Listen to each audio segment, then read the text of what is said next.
Welcome to Producer Points. My name is Justin Gammella, and I'll be your host. I'm a producer and songwriter who's had the honor of working with some of the best in the industry. This podcast is about bringing you the one-on-one conversations with producers, mixers, songwriters, and artists that I've always cherished. We'll dive into their unique stories, uncover the secrets behind music creation, and share our mutual love for the great food that fuels our sessions. Join me for real talks straight from the studio where music and life intersect. This is Producer Points. Today on Producer Points, we're welcoming a talent who's brought a bit of Nashville soul and storytelling to the Los Angeles music scene.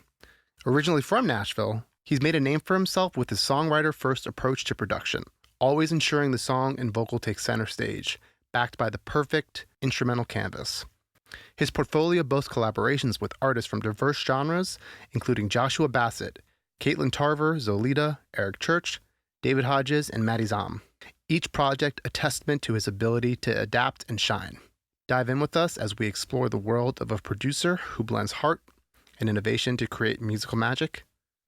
Davis Naish. Dude, thanks so much for being here. That's amazing. That's wonderful. Thank you for that. I'm going to take that back with me today and be like, you are good. Listen, are lovely. I put the most amount of time into the intros. Yeah, that's really for the whole nice. podcast, because everything else is easy. We're just like, all right, we're going to hit these points, but these ones I sit there for I take anywhere from 15 to 30 minutes. That's nice. I mean, I feel understood. Yeah.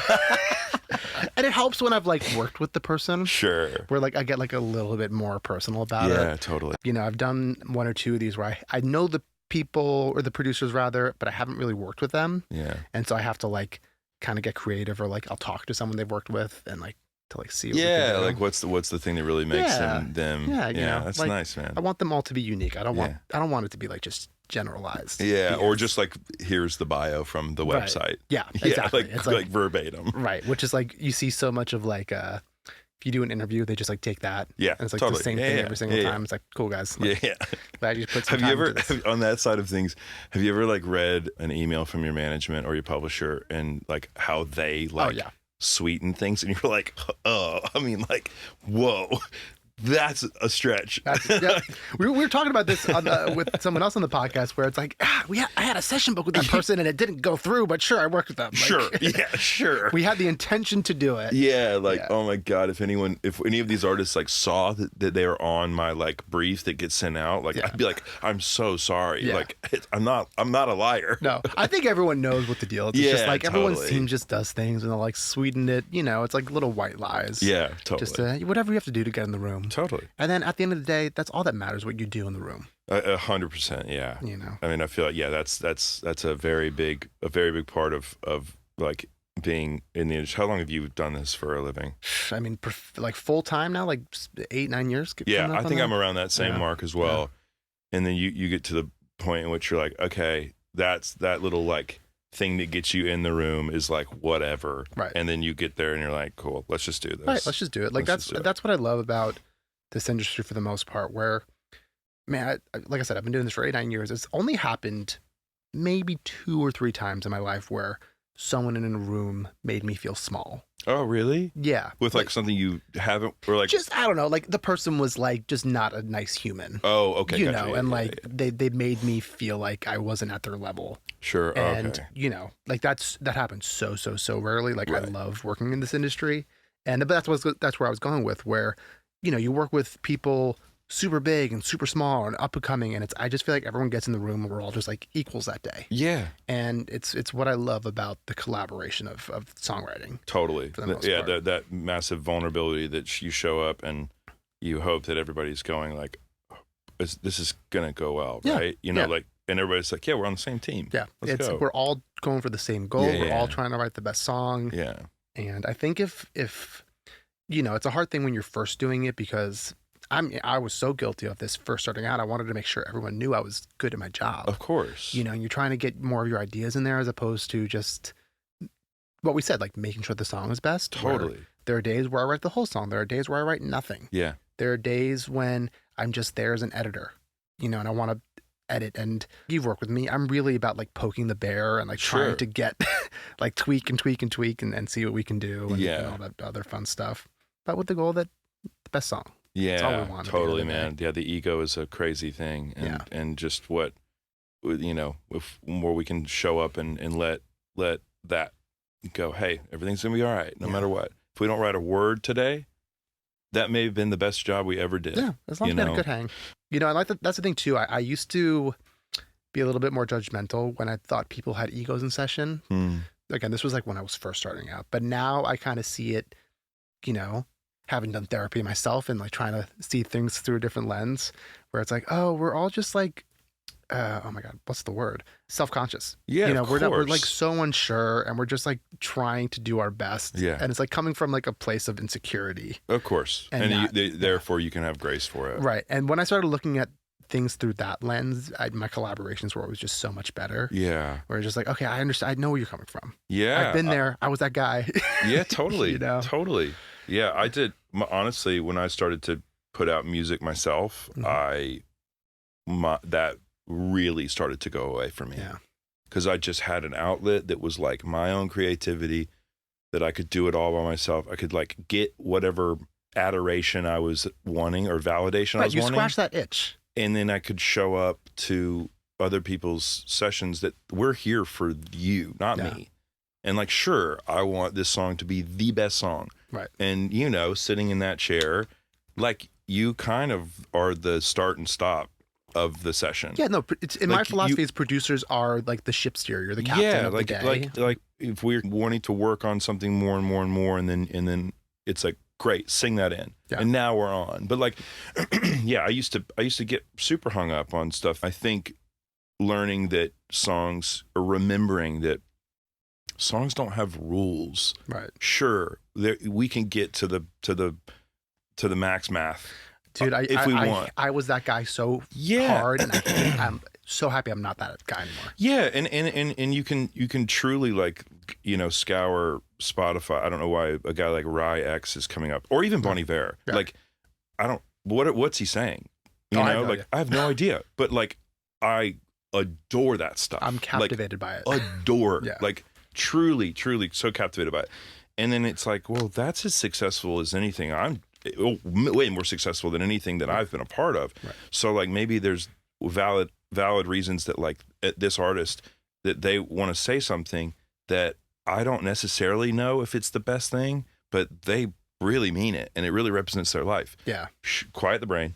Let's go with that. Let's roll. Let's move on to the next thing. Great, man. That I want to talk about. On the pod, we always want to talk about how you got your start. Yeah. And everyone's story is so different. So what's your story? How'd you get your start in music? Yeah, so my dad is a producer. Okay. So I grew up in a music industry household. My mom was a singer as well. My sister was a great singer as well. Like, everybody in my house was kind of a family, not like the family that sits around the piano and like sings together. Yeah. But we were just, you know, dad produced, and that family doesn't exist, let's be honest here. Yeah, I know. It's a Partridge Family or something in that vein. But dad was a contemporary Christian music producer. He really started that with a guy named Brown Bannister. So I kind of was raised in the thick of that stuff.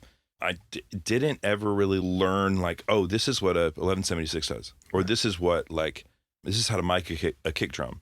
Like, it wasn't that kind of a thing, because at that time producers really just were producers. They weren't engineers like we are today. Right. For our listeners, it's you know, especially for youngins, producer and engineer were completely separate jobs. And you would go to a studio and the engineer would have everything ready to go for you, and you would maybe touch a board. Totally. Maybe. Yeah. But like, that wasn't your job, but I spent a lot of time in the studio, and it was always my favorite thing was to like get out of school, and my dad would have like a 5 o'clock session in Nashville, and I would go and like have headphones and like my own little mixing board, and then just like a chart or something, and just to follow along. And I love it. And then learned instruments along the way, and started writing when I was about 15 or 16, and then just started to fall pretty quickly in love with the writing of it. Right. But also, like, I got done with my first songs, and my dad, like, you know, out of the kindness of his heart, like, tracked my song. I got to work with him to like build it. So my first song I heard, that's amazing. You know, and it's like, I think that's a really, something that's coming back to me at this age, where I'm like, wow, that was so impactful, because so many people never hear their song recorded. No. Or never have that inspiration sparked, where you're like, whoa, that's magic. And so I quickly was like, okay, I'm going to learn how to record. And really, it took me till probably like 18 or 19 to get really interested in the recording stuff. My dad bought me for graduation in high school an Mbox 2. The classic Mbox. In like Pro Tools LE. I think it was Pro Tools 7. Yeah. And I went away to college and like had the worst GPA, and just because I just like writing songs and like trying to figure out production. And I remember calling my dad and being like, Dad, so I have it sent to an aux track, but it sounds like I'm in a cave. And he's like, okay. My dad, not really the most patient teacher, right. but like was so patient with me when I was learning Pro Tools.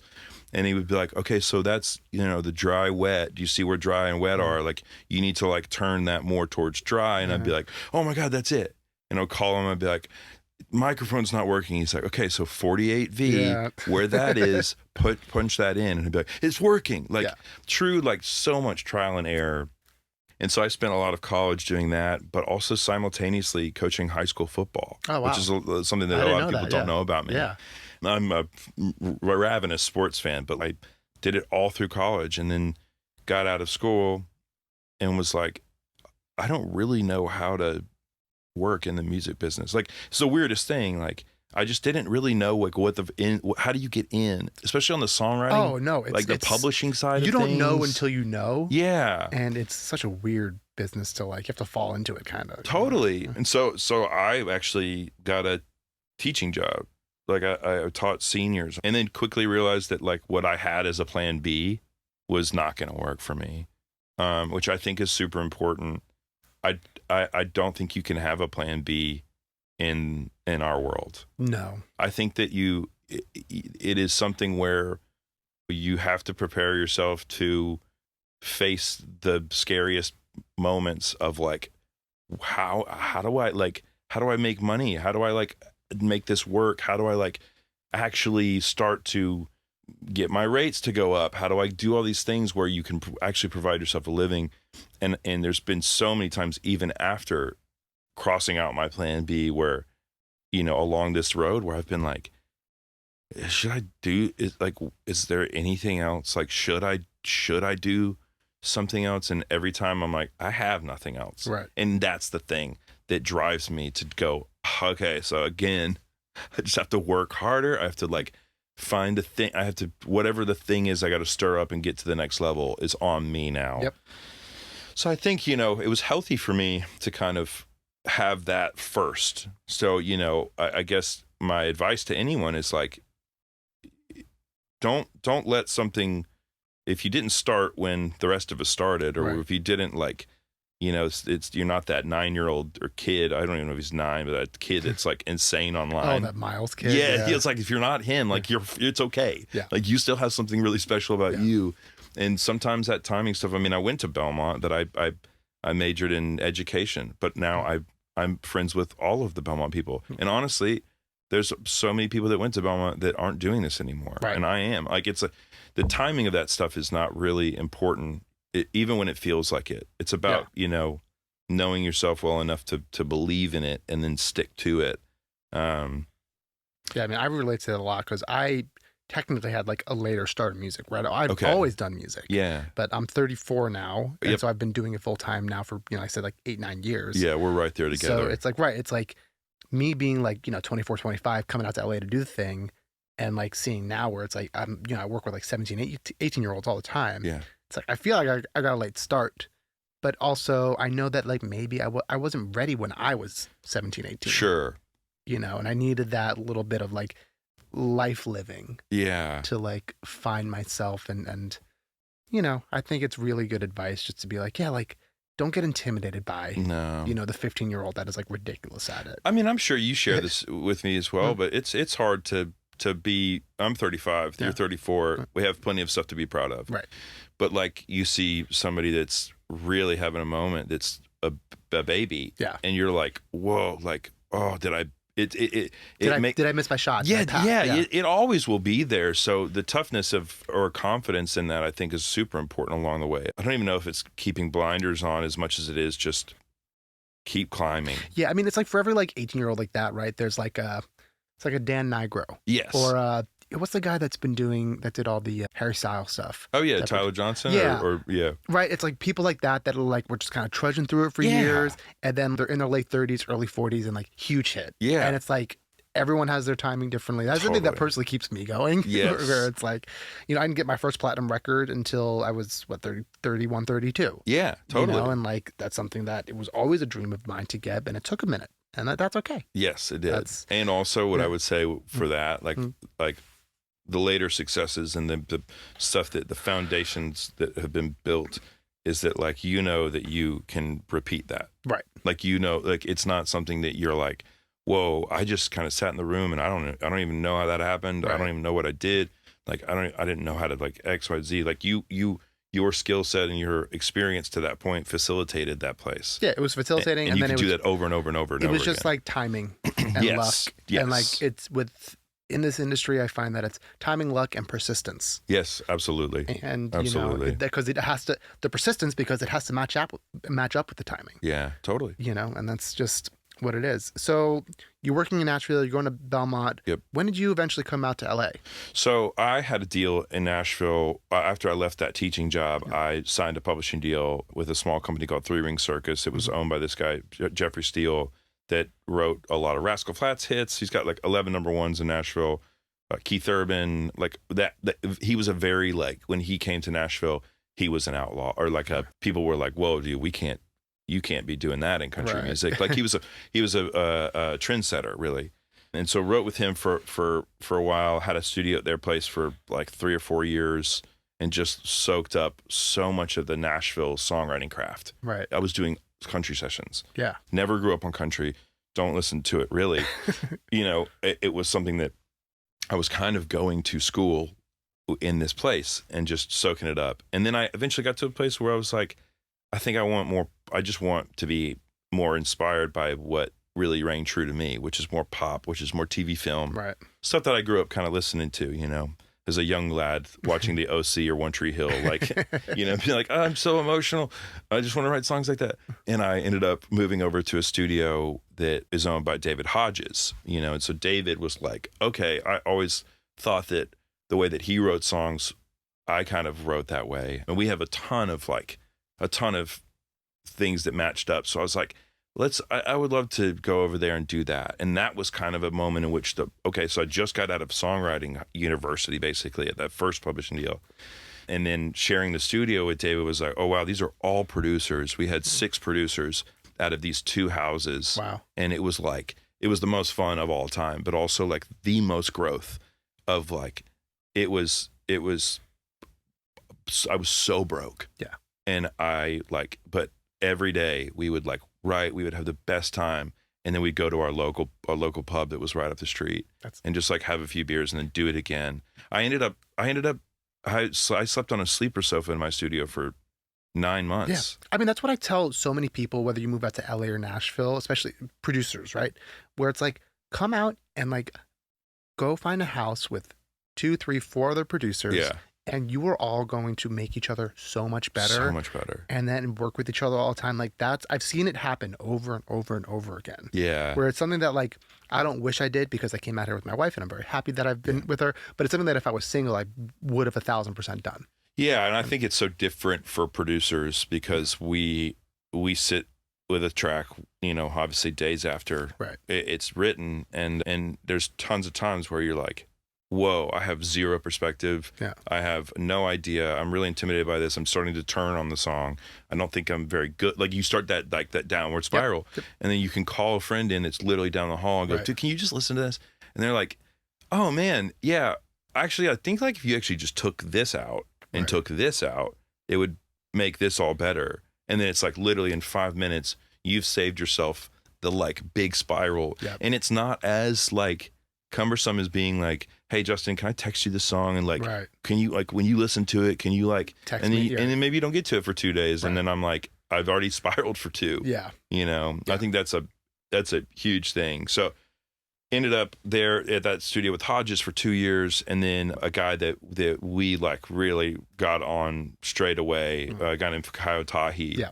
He worked above me, and we realized that for what we really wanted to do, everything that we were inspired by and loving was made here and here in LA. Right. And it was like, I remember listening to an old podcast, it's this old drumming podcast. And I remember listening to Aaron Sterling's episode, and he talked about something very similar where he would go to the liner notes, and every record he loved and the drums that he loved on them, he realized like they were cut in LA. Yeah. And so he's like, well, if I want to do that, I probably need to be close to that. Right. Which I do think is a really big thing. And so, yeah, I was 30 at the time when I moved out here. And I was like, well, that feels kind of late, I was like, well, that feels like I'm getting kind of on the older side, which is so not true. Right. Again, it's never too late. And I feel like that we, myself and Fakayo and then another guy that was interning with us at the time, but now is doing his own thing. We moved out together, and it was we had a similar thing, right? It was 3 producers. We had like literally a 3-story thing, like a little townhome. And it was everything we needed. Yeah. And it was the comfort of having other people in the slog with you. It was so important to have that. And now Fakayo and I are back together in a new house. Yeah. And we kind of like did the studio in an apartment thing, and and now we're back together. So we've got all that. That's the full circle, kind of trek, for how I got here, really. Yeah, it's amazing. I love hearing stories like that. Yeah. It's like doing this podcast, it's like hearing, it's comforting hearing how everyone's stories, how they got here, is just so different. There's like little things that are similar, but for the most part, it's just like, it's kind of been mind blowing. Yeah. Like just hearing how different everyone's story really is. I'm sure. The next thing I want to talk about with you is the difference between working with indie artists and labels. And if you're comfortable talking about it, and we can always cut this out, is I wanted to talk about how you go about being more flexible with certain projects. Man. Yeah, that is such a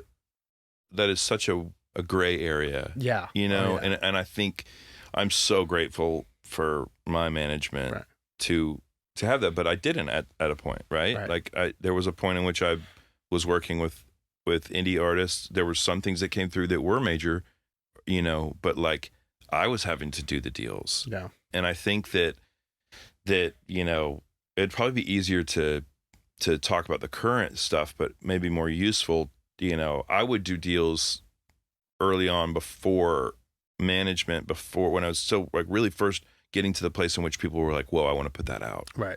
And it was like, I think you need to get paid something. Right. I think that a 50-50 split of something early on doesn't cover what your equipment or what your rent or whatever that thing is. And that's the artist's upfront meeting of your risk and your time of saying like, hey, I'm going to put in this time and effort to get this. Like, can we exchange a little bit of money? You agree upon whatever, right? But like money should be exchanged, and then you could figure out whatever that means to you on a master side. If you want to go, hey, I'm at a place where I want $500 for this production, and that's where I am. So I'm going to do a 20% master split with you. You get 80, I get 20. You pay me my fee. That's how it's going to work forever. Along the way, no matter what, the fees are going to change, right?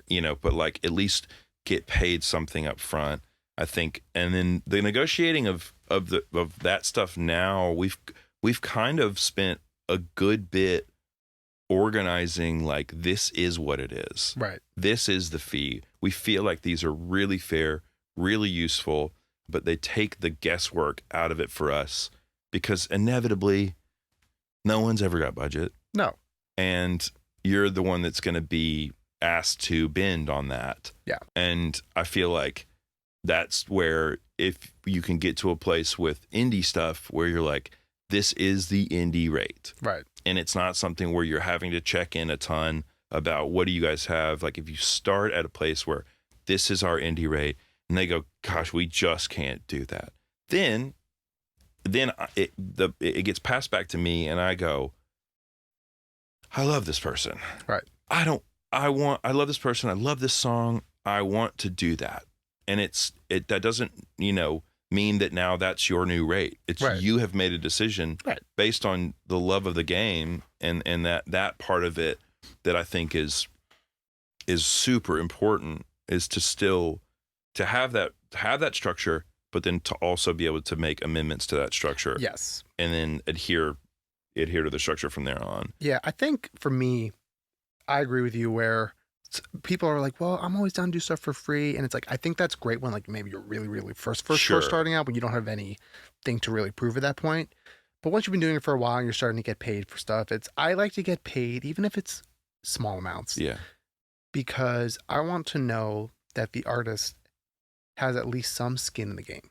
100%. I need to know that you're taking this seriously. It's so easy just to be like, yeah, we'll split it 50-50 and I'll put it on Spotify. It's like, I need to know that you're investing in this so you have some risk. Totally. And that's like, I don't tell them that because it's kind of like a weird and not cruel thing to say, but it's the reality where it's like, I need to know you're taking this seriously. Yeah. And money means you're taking this seriously now. Yeah. You know, and the same thing where it's like, with indie rates, I did something recently, I'm not going to go into specifics, where I told someone like, this is my indie rate, this is what I like to get on the back end. And they were like, listen, we really can't do that. Yeah. I was like, cool. As long as you're not taking advantage of me, which I don't feel like you are, because same thing, I love the artist. I like the team here. You guys seem great. Let's work something out. We can get creative. Yeah. I started to, what I tell people in these negotiations, whether it's my manager or what sometimes I'll do it myself, is I just want to win when you guys win. Totally. That's all I care about. Totally. You know what I mean? I'm not looking to like come away with like a $10,000 fee and, and like the song doesn't do anything. And it's like, well, I fucking won. Like, yeah. All I want to know is like, hey, the song got a big sync or the song got this. I don't want to feel like, well, I basically work for free and I still get nothing. That's my goal. And so, I started including things in deals like streaming bonuses. Oh, cool. Yeah, right? I've done that. Right, streaming bonuses. Like what points? Like $1 million or? Yeah, it depends on the project, right? Yeah. But it's like, I try and go by the millions. Yes. Right, where it's like, cool, song hit 5 million, I'll get X amount of like bonus, and we can count that as like an advance on royalties. Totally, that's great. And then like, or you can do it even on like, sometimes indie artists will get alternative radio airplay. Yeah. You can do it on that if they have a history of alternative radio airplay. Totally. There's ways you can kind of work around the system that I find people are mostly amenable to, especially when it's like a smaller indie or even like an independent release. And like gaining more experience, more hours, there is bonuses to working on stuff, right? Yeah. You need stuff. You need a portfolio. You need songs out in the world for people to know, like, oh, I can trust you with this. So I'm with you. I'm like, the early stages of things, like if you feel like you're not at a place in which you should be paid, that's okay. You can go free. Go do that thing, and then once you feel yourself starting to really be the engine that's driving this thing, like get a little bit, get $200, whatever. Yeah. I will say too, and this was like a thing that I'm really glad I stuck to early on in my career, because it's like it's paid off. If you're working for free as a producer and you're working with an artist that's doing it independently, this is just my 2 cents. I think you have to split that master 50-50. Yeah. That's just kind of my vibe. And, it might turn some people off if you say that. And it's like, hey man, like it just is what it is. And at that point, I think if someone doesn't want to work with you, again, my 2 cents, I think they're being unreasonable. But again, it's just like, hey, I want to know if this song blows up.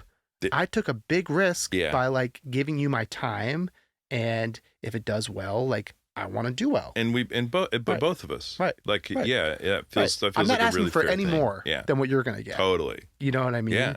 And even on top of that too, like sometimes people are afraid of that. Like you can also include in contracts, which I've done before, where it's like, cool, we split the master 50-50, and you can pre-negotiate like, hey, if I get picked up by a major label. Yes. Like these are the terms. These are the terms. Oh, of course. Right. Yeah. Upstreams. Right. There's ways to make everyone feel comfortable. They're tough conversations. I always advise saying get a great lawyer. Yep. I understand that not everyone can get one early on in their career, but just like understanding the business a little bit more and getting creative is like, again, I had a song that I worked with an artist early on They like had no releases, but I heard something and I was like, these songs are great. I did 2 songs with them. I split them out with them 50-50, and the songs got like tens of millions of streams. Yeah. And I came away like, I made good money on that. Yeah. Like when you own half the master on something on Spotify, like it's good money. It's good money. It's good money. So, I'm really glad I did that. Yeah, totally. It can work in I think having those things really lined out, especially when most of us are starting out with friends. Yeah.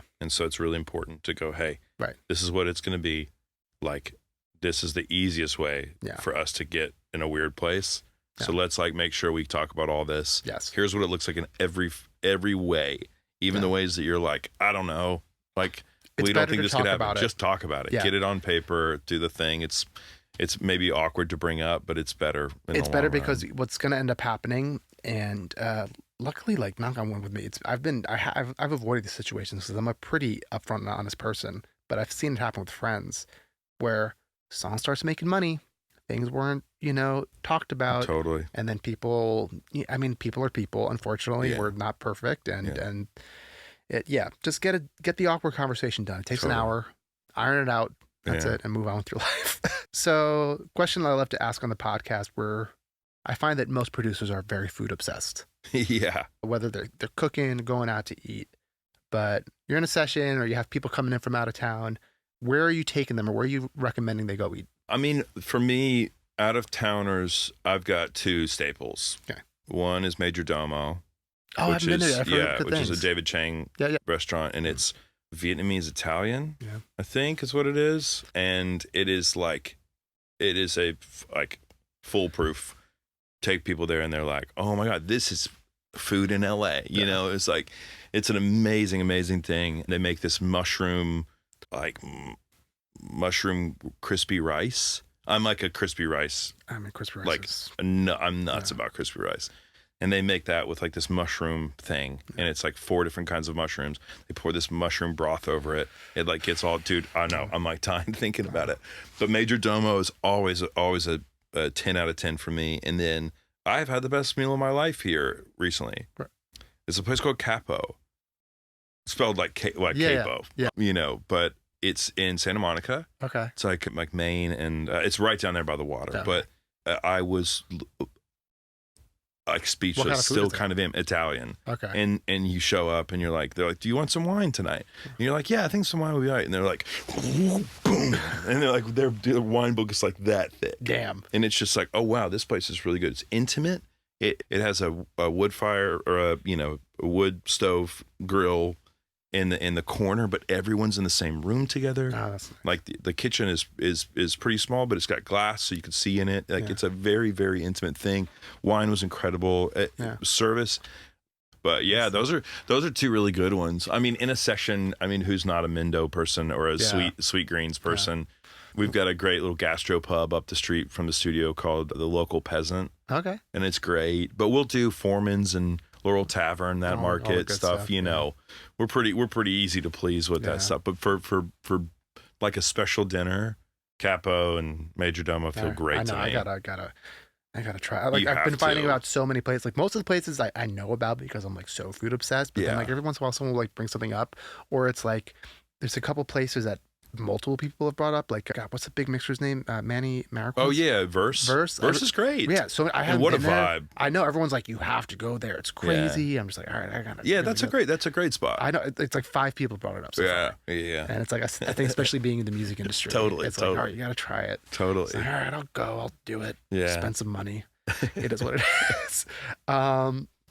Dude, amazing. So we're gonna move on to the song discussion part of this the podcast here, and the first song I want to talk about is Joshua Bassett's "Set Me Free." Yeah, totally. That you wrote with Josh and Katelyn. Yeah, Katelyn Tarver, who we both our connection point. Our connection point. We both did half the album. Yeah, essentially, which I thought was a very special thing, and I still say that the ones that you guys did are.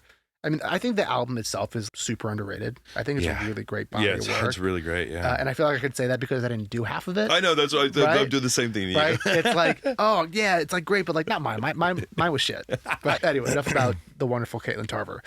But I want to know, I know you guys did a bunch of stuff together, but That one, I remember when I first heard it, that one has always been my favorite of his and Awesome. The one that you guys did together. But what's the story behind that and the whole thing? Yeah, man, that's such a funny, that day, we had 2 days out at John Ryan's place in Calabasas, or, that compound. I don't know if you've been there, but I haven't been there, but I know about one it. One of my favorite rooms I've ever worked in. They've got great people there. Yeah. But we had a day, and I think, days like that where you've got an artist on a major label, like, kind of, it's easy. The first thing you do is like, okay, let's get tempo. Let's get whatever. Let's bang that out.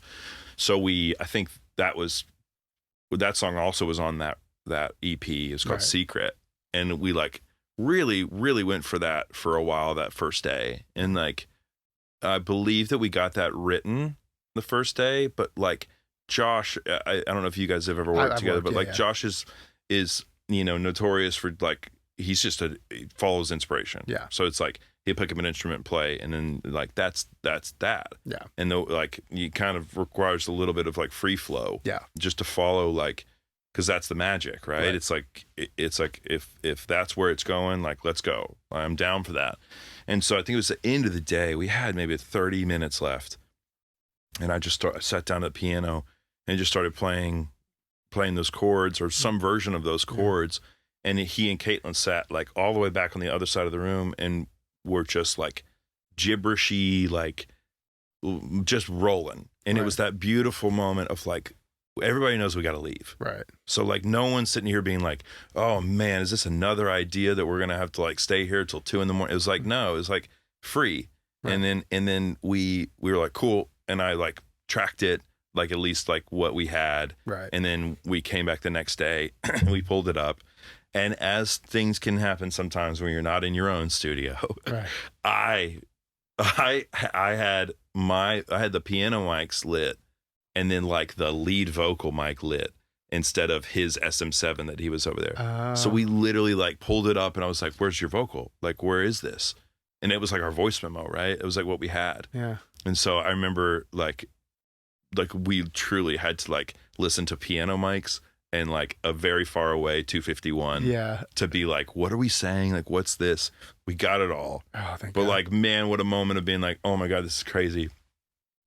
So we stayed there, wrote that, the next day. And then I really remember we got, all the vocals in, and then those huge, like, choir. That's one of my questions. Like, what was that layer and stuff? Yeah. So, I mean, I definitely, it's something that I utilize quite often in my songs, because I feel where that started, a little bit before that song was like, everybody wants to do piano vocals, right? Everybody wants to do the stripped thing. Everybody's like minimal. Right. But vocal production is one of my favorite things. Yeah. It's really, truly like the thing that helps me complete the mission. Mm-hmm. And I feel like the voice, right? It's the original synthesizer, right? And so it's also like, if you've ever sat in front of a choir at a church or like a huge thing, like, man, like it can bring you to tears. And one of my favorite things I've ever done was I was in my college choir. It was cool. It was like an 80-person choir. Yeah, totally. It's such a special and amazing thing. It's unbelievable. Yeah. And so I just kind of started to feel like, man, I know how to do that stuff. Like, I feel confident in that we can all, like, we get on the same mic, right? And we sing it. And like, I've got one ear on, one ear off, and I'm like conducting or whatever, and I'm like listening to everybody. And if we have me and Josh and Katelyn, like, we all three can sing. Right. So it's like, this is going to be really good. So I think there's something like, there might be 60 tracks. It sounds like it. It's like, of all three of us singing on the same mic. Right. And then I think would you guys sing at the same time, or you did it all separately? Yeah. No. I think that is the magic. Yes. It's like the old Fleetwood Mac thing. It's like everybody just sings on the same one, and the blend of that is the character. Yeah. Also, you can't tune that. No, you can't tune that. So like that's but that's the power. It's like you have to be able to go, great, that's a good take, while you're doing it. Or like, I think we need to sing that again. Yeah. And then all of a sudden that stacks up, much like an orchestra or a choir. The imperfections are the chorus that happens, that makes it feel so big. It's so funny that so many people don't understand that in vocal production. Yeah. Where it's like, if you have, even not even doing gang vocals like that, right? Even just doing like layers of harmonies and whatever, if you want them to sound like it's more than two, yes, and you start doing 4 or 6, like, great. But if you're tuning them all, I mean, especially the same singer. No, the same singer. Yeah. It's just like, it's just not going to happen. You're not going to get that width that you want. You have to maybe only do corrective tuning. Yeah. But if that, usually you don't want to. And I guarantee you, sometimes it's when you're doing stuff like that, get it in, get a good comp of it. Don't put the tune on it, or put the tune on it rather. This is where I was going with it. Put the tune on it, play it with the entire track, not just them by themselves. Yeah. You have to have the perspective of that, and then bypass that tune. And I guarantee you, like 99 times out of 100, you'd be like, "Oh, this is better without the tune." Yeah, of course. I mean, yeah. So I feel like that to me is where, that thing kind of maybe that was where that stuff started to click. Was like we left with a piano vocal, and by piano vocal I usually mean like piano, Juno sub bass, right, and like some impact or was something. Was that like a real piano they had at the studio? Yeah. It was a U1. I actually got the same one after that because I was like, those pianos are great. They're amazing. It's the Nippongaki one as well, where it's so beautiful. Yeah. But yeah, but that's what we gave to the label was like this piano vocal, and then it had these huge choir vocals on it, and it was like I feel like that represents something that we could. There's a lot of songs where I'm like, we could use that. Yeah, that feels as current and modern as anything. To just let it be simple and then have big vocal production. Right. But then I was like, I just think this song could like be bigger. Bigger, like, and so then I, built out the version that's released and hired Aaron Sterling to play drums on it, and got Eleanor Denig and Kara Fox to put strings on it. And that to me was like starting to build this like something outside of just standard pop. And I loved that. Yeah. I mean, it's a long song, so it's like to keep a listener interested for that, we just went big, huge room drums, Adele. Dude, in my opinion, I think that's his best song, but Thanks, you don't have to say any more than that. But like I have a very distinct memory. I was like, oh, like this is cool. Like he might be onto something here with this kind of sound, and that whole little like 3-song EP that you guys we did two of the I did two of the three. Yeah. That was really, really great work. Yeah, and so did you like actually record the strings, or the string players they record themselves, send it over? What's that process? All the outside instrumentation was recorded remotely. Yeah. And Aaron, that process is great. He is super, super awesome. Yeah. And we just had a phone call kind of talking about everything. Yeah. He'd send by a pass, and then we'd get on the phone again. I'd be like, cool, I need like more fills. I need like crazy fills, like out of time behind the beat fills. I need like this stuff. And he would send it back. That was awesome. And then I'd worked with Kara and Eleanor like a ton when I was in Nashville. Right. So I could kind of like go, hey, here are my MIDI strings. Here's what I'm doing. Right. Please be do you make it amazing. Yep. Like I'm just a little man in a room on a computer, like you do your thing. Yeah. So yeah, that was all remote. That's my favorite way to do strings, where I use this guy named Daniel Che. Oh, cool. He's really incredible. He's local here. What's really special about him is that he's also like a fantastic engineer. Oh, like he that's does so great. He does like mixing work. Okay. As well. And so he has like he records his strings like like most of the time he's like giving them to me, and he'll give me like his mixed version and then like a dry version. I'm like, these sound great, man. Yep, like all good. Just send me the groups. But there's nothing better than working with great musicians where you're just like, here's what I'm thinking. Yeah. Do you? Absolutely. You know your instrument way better than I do. Yep. And I like crave those people. I wish I could use like players on every single song that I do. Know. I could have like a great like synth player, a great bassist, just like every time instead of it all being on me. I know. But there'll be a moment. No, I've gotten to do it. Every time I get to do it, I'm just like, I want to do this every time. But maybe there's a moment in which like music moves away from everybody doing everything themselves. Yeah. And it becomes rock gets back a little bit more in the thing, and we're like, well, we need I think that's happening. We need that. I think we have natural ebbs and flows of like, throughout the last 60 years of music, like you have like technology pushing up, and then we get like, my biggest example of that is like, look at the 80s where it's like technology and like drum machines were coming back, and then the 90s where it was like Kurt grunge, Cobain and was the biggest thing for like years. Yeah. And then it was like back to like pop, really computerized music, and now we're back to like Billie Eilish and Olivia Rodrigo. It's like we always have these ebbs and flows and stuff. It's the main reason why, and I don't want to talk about this too much, but it's like I'm not too afraid of AI for like pop music and stuff, but that's a different conversation. Next song I wanted to talk about is Zolita's I Fucking Love You. Yeah. Another one that you did with Katelyn. Yes. It's good. Yeah. KT's getting some time. KT. No, but these are like two of like, I was like looking through your discography. I'm like, I've always like really liked these songs. Oh, awesome. And I try and do songs that are like, I genuinely like, and not just songs where it's like, these are your biggest songs. Sure. Yeah. 'Cause I want to have an interest in it. I like that. But what's it like working with her? She has such a unique approach because she's so like big picture. I know. Do you want to like go into that at all, or like? Yeah, I mean that was a huge part of that writing that song. Yeah, because she had somebody I fucked once that was blew up and kind of got her deal and was starting to build a lot of attention around her and yeah, she showed us that video and like before the session, and I just remember being like, wow, like this is fantastic. Like you're so good at this, and like she stars in it. She produces it. She does everything. She directs it, everything. Like she's incredible. It's unbelievable. So I'm all about that. I'm all about when an artist, I don't care what it really is, but some part of them that has a vision or that it's driven and that this is what we're doing and this is like where it's going. That's so easily attachable. Yeah. And then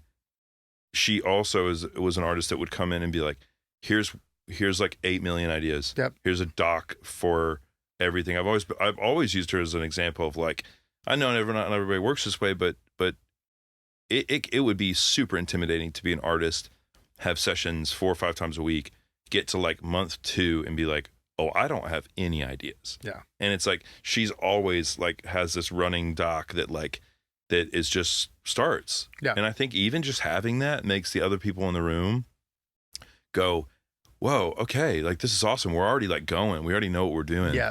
So I actually don't remember where that idea came from. I think that idea just came in the room and chasing like, okay, now we've seen this first music video, but you have to like, it was almost like writing like to a brief or something. No, like, it was, she comes in and she's like, I know I had this like big picture idea for this like trilogy of like things, and because I was writing at the same time with her. Cool.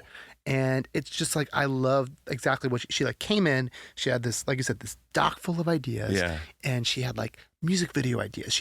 I love when an artist comes in, she knows exactly who she is, exactly what she wants to do, exactly what she wants to say. And when you have an artist like that in a room, it makes our jobs as songwriters and producers so much easier because there's so much less like guesswork happening. It's here's what you're wanting. We're really good at helping you get there. Right. So like this is already a head start. Yeah. Over like guessing at where you want to go for the day. And then it might become my song or it might become your song. Where it needs to be the artist's song. Yeah.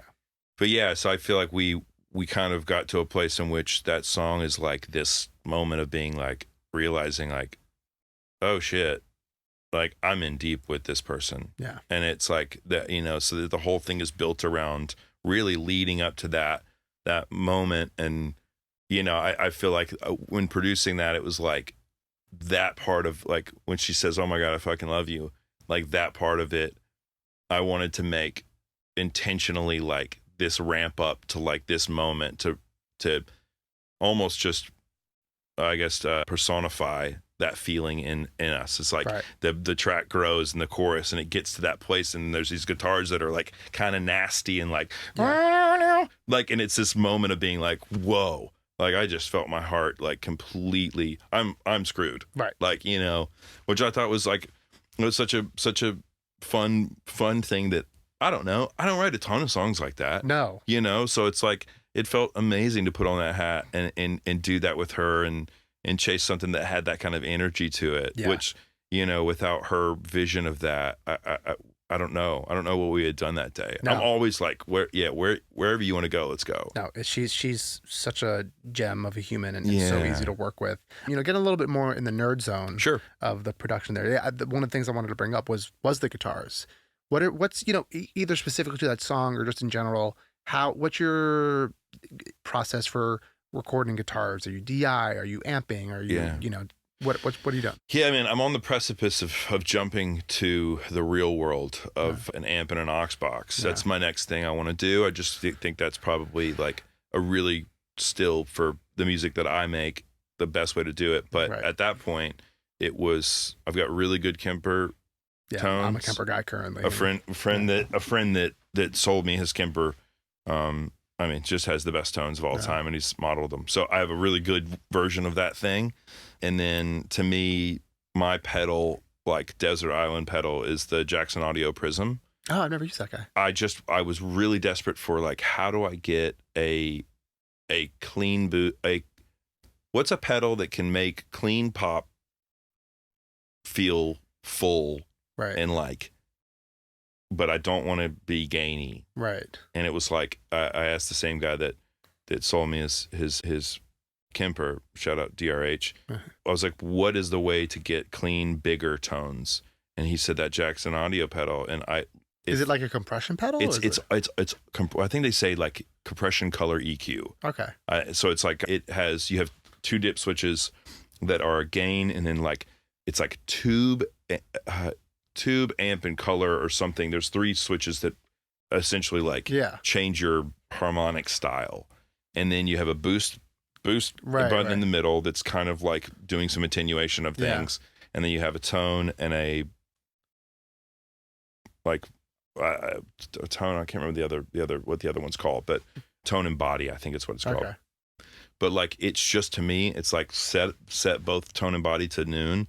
And then if I'm like tracking guitars, it's the middle thing. It's literally like, and then you turn it off and you're like, it's gone. You're like, whoa. Damn. And it's truly, it's like, it's $300 pedal. It's kind of where that price point, where you're starting to get into like pedals that, you want them to do something. Yeah. And this one is like, if I brought it to you, you'd be like, okay, here's $300. Yeah. It's like you bringing to me those mics, and I was like, all right, I got to buy those 451s. Yeah.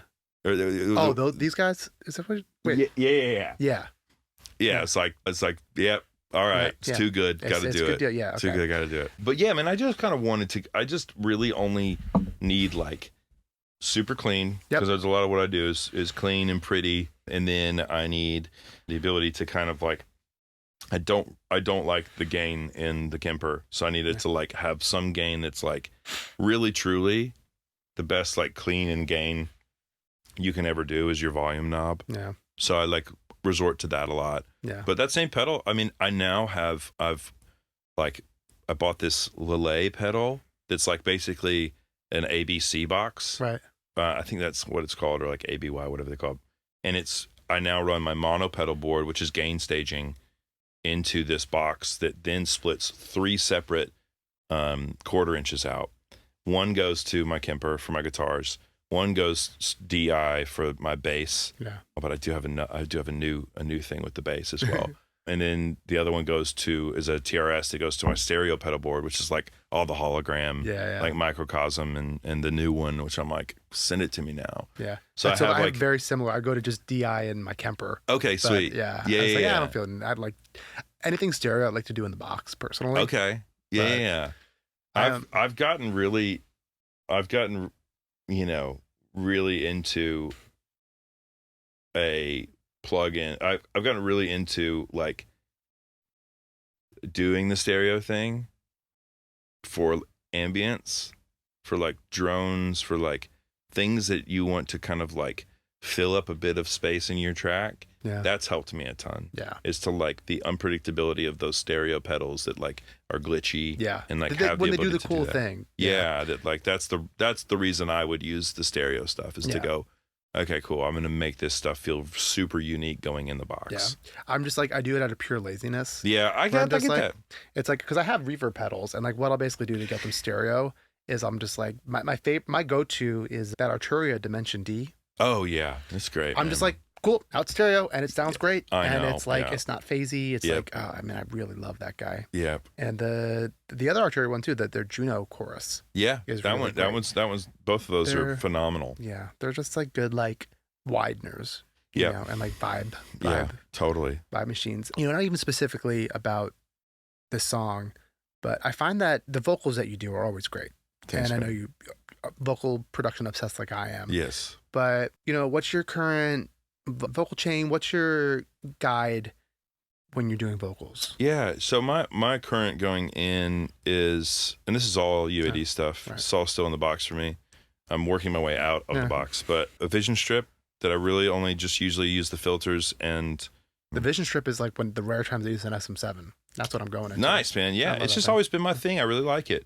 And I'll cut like, I think 300 out, cut 700. There's like a couple of their really quickly for our listeners, notches. The vision strip is the API modeled channel strip. Yes, exactly right.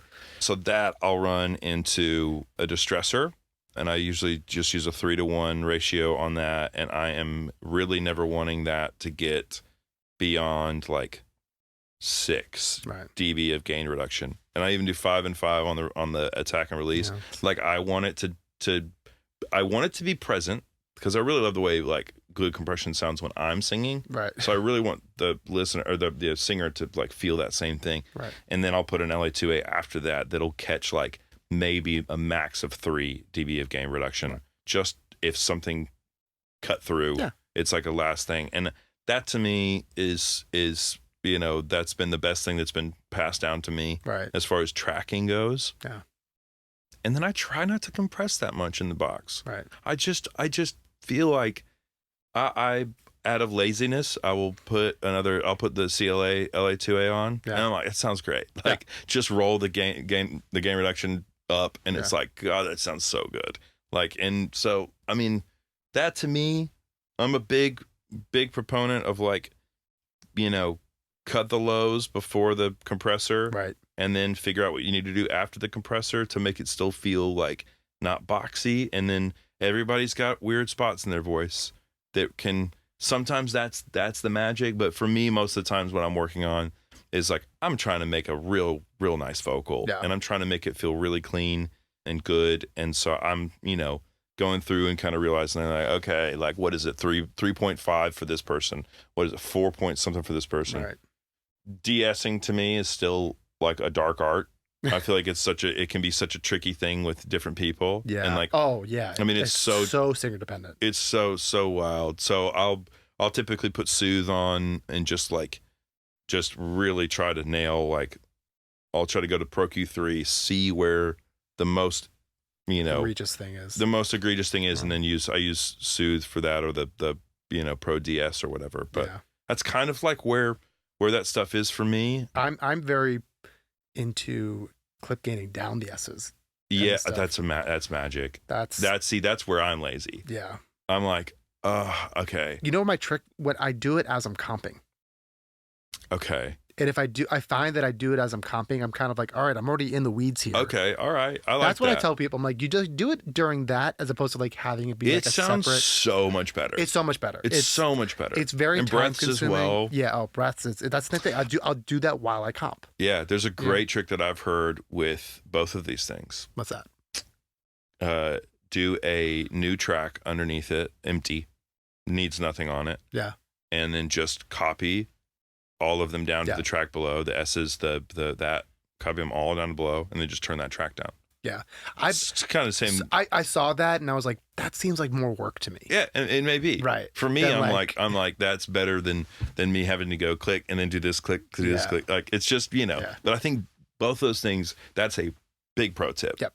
It's like manually bringing down the S's, especially like, you have those singers where you're like, God damn. Like, your S's are out of control. Yeah, totally. And it's also, so funny. I was like flipping through TikTok or something, and it was like a video of like a guy being like, yeah, the problem why we're having so many S's today is everyone's getting really close to the mic, so you got to tell the singer to back up. And it's like, no. Never back up. No, because like, and like I did the thing where like I typed out my own comment and then I deleted it. But it's, my answer to that is like, the sound of modern pop music is close mic. Oh yeah. It's what people want, and it's what makes a record sound modern. And if it's the solution is me putting on a de-esser and manually de-essing it, like, so be it. So be it. Like, also, I don't want you to think about that. Right. Just perform. Right. I don't want you to be like, now an S is coming. No. Or like the old, like, oh, when you say that, look to the right. I'm like, no. Get in there, stay in there. Like, I got I'll you. deal with it. I got you. Yeah. It's like, I promise you I'll take care of you. That's great. I was just like, why? It was like this, like, not ageism, but like, it was like a 6-year-old dude where it's like telling these like 20-year-olds, I should do this. I'm like, nah, guys, don't do that. Yeah, no. It's like, I understand why. Yeah. But like, don't do that. Maybe do that on background vocals. Yeah. Back up off the mic. Yeah. I will say too now, and like, I have this Orban, this from the 80s, like this Orban de-esser. Oh, cool. That I bought for like $200-300. Outboard. Oh, wow. And it's dope. You just use it before it goes in?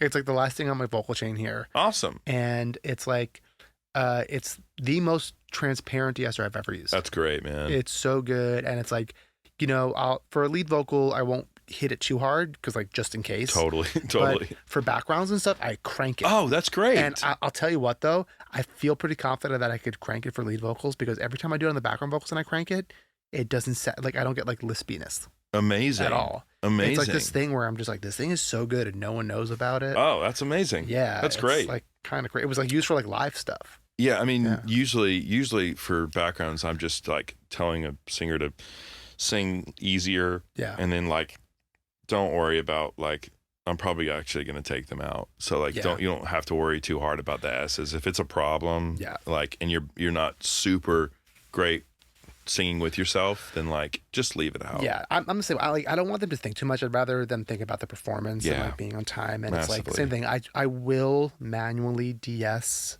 background vocals where some people delete it. I don't like to delete it because people use those background vocals for live performances. Oh yeah. And you will notice it if like the singer's not singing for a second. Oh. And so like I'll bring them down enough where it's like they'll sound a little lispy, but it's like they're still there. Oh, that's cool. Yeah. Yeah. I got it's you. like I realized that when I was in my band and we were using our background vocals. Yeah. And someone like gave me back, it was like one of the few times someone else produced it and they gave me back with like no S's. I was like, this is a problem. This is weird. Yeah. Like I need them because anyway, so it's something that I've always thought about. No, that's something to think about. Yeah. It's like a weird thing where it's like most people don't think about like the live. Yeah. Where it's like they're using our production live. Totally. Now it's like that. It wasn't always like that. Amazing. So unfortunately, we're on to our last segment here. Okay. But it's also my favorite segment. Oh, great. It's a segment that we're calling Plug or Unplug. Okay. And I'm going to name a piece of gear or a piece of hardware, a pedal, an instrument, whatever. And you say plug if it's something you love and you use a ton. Unplug if you're like, fuck that thing. Okay. And bypass if you like don't know anything about it. I love it. If you haven't used it. And you can go into why or why not. Okay. Totally up to you. First one is Baby Audio's Tape. Their tape emulation plugin. Plug. Yeah, it's a good one. Yeah, anything they offer is super cool and just enough left of center that you're not going to get it with somebody else. No, I agree. Yeah. I like that there a lot of their plugins, like there are some tape plugins that are like so not doing that much. They're very subtle. Yeah. That's the word I'm looking for. And which I want sometimes. Mm-hmm. But like there are times when I want plugins to be like, I'm here. I'm doing the thing here. Yeah. And that's what I really like about tape. Yeah. It's a great one. Yeah. I like, you can really push the distortion and stuff. And totally. The wobble. It's like, okay, I want to fuck something up. Yeah. Also, I like things that are light on DSP. Yeah. All about the light on DSP. Yeah. It's great. Another plugin company I really love. The Goodhertz Faraday Limiter. Yep. I just got that. Okay. I will still say plug because I trust the company. Yeah. But I've just gotten that and I love the ability to, and help me with this because I've used it one time on a piano and was like, yes. Oh, that's my compressor I use on pianos. Okay, amazing. That makes sense. Yeah. That makes sense because to me, I liked the ability to control the EQ of it, right?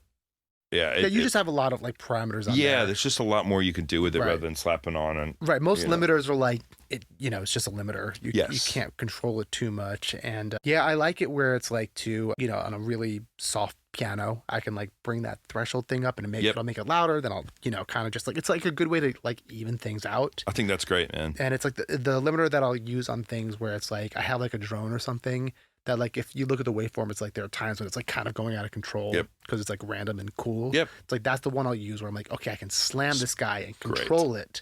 So it's not going to like fuck up my mix bus. Great. Have things go out of control. So really, I mean, I've got a great version of that as well that I probably use more. It's the Clev Grand compressor. Yeah. With a K. Yep. That thing's great. Amazing. There's a setting on there called Leveler. Yep. That's like nuts. I've used that setting many times. That is so good. It's also a very transparent limiter. Yeah. Like you can put that on a vocal track if you're like, yeah, this is like starting to be really, really dynamic. Yeah. And you can put that on there and it's like, cool. For a while, that was like my main background vocal compressor. That's great. Where I'm just like, okay, I just need things controlled. Like, I don't care if it sounds over compressed. Like, you're not going to be able to tell. Yes. That's great. Now I use RBox because it's like so It's low. Another great one. Yeah. Just like so low latency. And it's just like there. Yeah. And it's like, and why I love RBox too is the gate on there. Yes. Amazing. So good. So good. Tasty. It's tasty. And just like for when I'm trying to get those like day one bounces done, where like, okay, I don't want to go in and like take out all the silences there. It's like cool. I could just like set it. Yes. All my background vocals for, harmony A, harmony B are all grouped. Yeah. So it's very quick. I can just like set it and forget it. It's great. Next one, JST's Clip. Bypass. Yeah. But I need to know. Yeah, it's a good one. It was just a clipper. Yeah, it was like my main clipper for a while. I don't really reach for it too much anymore. Now there's like so many They've clippers. Got great stuff. They do have really great stuff. They're like JST, like their bass one is really cool. But it's like I like plugins that are very, very simple, and their clipper is like very simple, and they have this like 2 times clip button that's fun. Okay, I need to check that out. I have Kazrog clipper. Yeah, the K clip. Yeah, that one's great. Yeah, it's all right. Yeah. I like how it sounds, but I don't like how it's like a little. It's like not.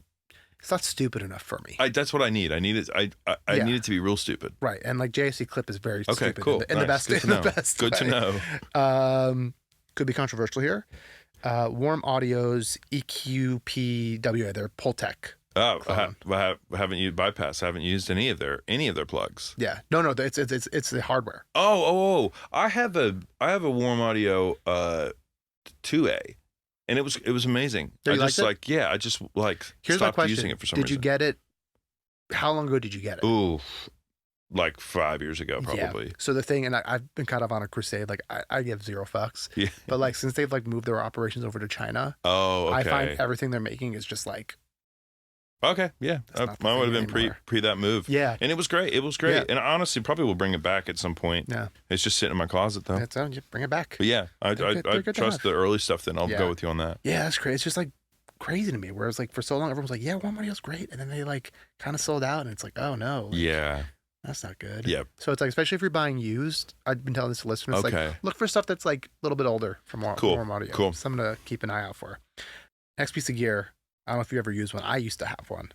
The Focusrite Scarlett, their 2i or the Solo, whichever one. Never did the Focusrite. Yeah. I was M Audio to Apollo. Yeah. Right away. Yeah. That was it for me. Yeah. Once the Twain came out, it was like, that was it. Yeah. Yeah. So the Focusrite Scarlett was like I had an M-Box, and then I got the Focusrite Scarlett, and I found it, I don't know if it was better or not than the M-Box, but it was a big learning experience for years I was like, yeah, the Scarlett's great. It sounds awesome. Like, and I still think it's the perfect beginner interface. But then when I got the Apollo, and it's such a distinct memory. I recorded a vocal through it, and I was in my band, so I was recording the same vocal all the time. I was like, oh wow, conversion is a real thing. I've never had that experience. Like a true like understanding of the difference in those things. So that's cool that you did. Well, I've had it again now that I have a Burl. Oh, you dog. Yeah, and so now that I have that, I'm like, again, when I'm like, the Apollo converters are shit. Yeah, I mean, truly. Yeah, it's behind my laptop if you're looking over there. But yeah, that to me, like conversion now, especially going in, I'm like, that makes such a big. There's a reason why like every producer like has a Burl now, or like something that does that thing. Where you're like, it just like.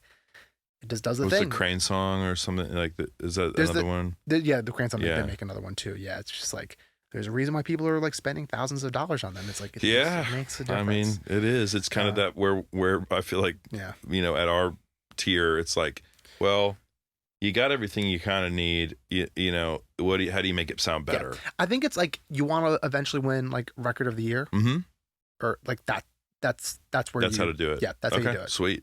Like you can solve a platinum song using like shit gear. Yeah. But like if you care about that kind of like prestige or like, well, I think it's also with me. It's like being such a nerd. It's like I always want things to sound better. I know. Yeah, that's my journey right now. Microphones and better gear. Yeah, we could talk about that all day. Next plugin, our listeners know, but you don't, is a plugin that I ask on every single plug or unplug. Okay. Because it's very controversial and it's very funny. CLA vocals. I mean, I hate to say unplug it. What? Go with your gut. I just there's something to it that I think. Oh man, this is such a point of contention because I think that sounding like everybody else is something to know about. Right. Like using that plugin because it's so widely used can be a total thing. Yeah. For me in the music that I've made, it's a bit too like it's hyped. It's a bit too hyped. I know the music you make, and it's like kind of like the music that I make now. Yeah. Where it's like it makes the vocal just dominate. It's just wild. Like it's really, really wild. Yeah. Sneakily, I just don't like also seeing vocals in stereo. Yeah. Like it's a weird, like I just like knowing my lead vocal is always on a mono. Yeah, I'm a part of that. I would say that the other side of the coin for that is like the CLA effects. Right. You know, I would just say be tasty. Like, you know, maybe use it in parallel instead of like it gets phasey on though. The track. That's the thing. You can't use that guy in parallel. That's like the thing that sucks about it. And like I said this a million times on the podcast, so sorry to our listeners, but it's like I used to use that in my EDM days when I was like doing a lot of top lining in that world, where it's like I need my vocal to fucking immediately, right? And it's like that was the solution. And then, but yeah, it's like it has a time and place. I think it's like knowing when to use it. Do you know Doug Schott? No, Doug's a good buddy Doug. of mine, but he says something that like you're kind of saying too, where he was like plug, and he's like because people like familiarity more than they like something that sounds good. Yeah, I know. And it's because they got used to how like that vocal sounds like that. It's like that's kind of part of it's like trying to play real pianos when people were like, we want it to sound like this, and you're like, okay, you want to sound fake. Yeah. Like you want to plug in. Right. And sometimes you want keyscape. Yeah. I just did a session yesterday where like we wanted that fake piano sound. I know. And it sounded sick. I know. Sometimes you want that. All right, moving on to the last piece of gear here. It's one that very widely used that most people have had or have used, hopefully. It's a microphone, Rode NT1. I mean, I feel like that's a plug for like the beginning of I had an NT1 still sitting in my closet. Yeah. An old one though, like before they even redid the logos and stuff. Yeah. I think that mic is such a wonderful first like large diaphragm condenser mic. So it's like that's a wonderful place to start to hear that sound in an age of SM7s. Right. Like that microphone is amazing at what it does. But like a different version of a microphone that's not going to kill you in the, you know, but like for like acoustics and for like things that you're like, okay, I want this to sound bigger. I'm plugging. Yeah. I'm plugging. That was it for me. It was, that was when I was like, I don't hear the mic. I don't have it plugged in. Like my dad's like 48V, like phantom power. And I'm like, that was the NT1. That was NT1. That was it, you know? It all comes back. It all comes back around, man. Oh my God. I got to plug the NT1. It's a great little beginner microphone. Yeah, it is. Know? I think again, that's like understanding what you're using a piece of gear for and how you're going to use it. Totally. Like would I buy one now? Absolutely not. No. But like when I was first starting out, like, yeah, absolutely. It's a great place to sit. It's a great starter. So I've taken up far too much of your time, but dude, this was so great. I think it's going to be one of the podcasts where I have to cut out very little. Oh, amazing! We got right to it. You were so concise. Such a great talker. And such a deep, beautiful voice. Oh, come on, you should be hosting this podcast. Whatever. But dude, again, thank you so much for coming. Absolutely, man. See you around. Thank you for having me. Dude, thank you. All right. Bye, guys. Thanks for tuning into Producer Points. Your support means the world to us. If you enjoyed today's episode, don't forget to like, subscribe, and share with fellow music enthusiasts. For an encore, check out our Spotify playlist featuring all the songs we've discussed on the show, giving you the perfect soundtrack to your creative journey. Until next time, this is Justin Gammella.